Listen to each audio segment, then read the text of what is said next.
ప్రభువునందు మృతులంతా ఎంత గొప్ప ధన్యులు.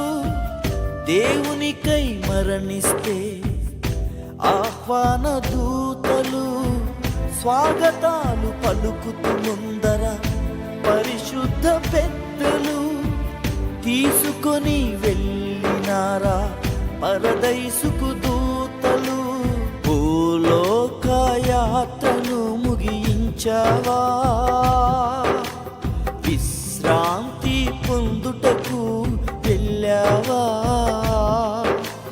భూలోక యాత్రను ముగించావా, విశ్రాంతి పొందుటకు వెళ్ళావా. ఇక సెలవని వెళ్ళుచున్నావా ఓ సేవకా, ఈ యాత్రలో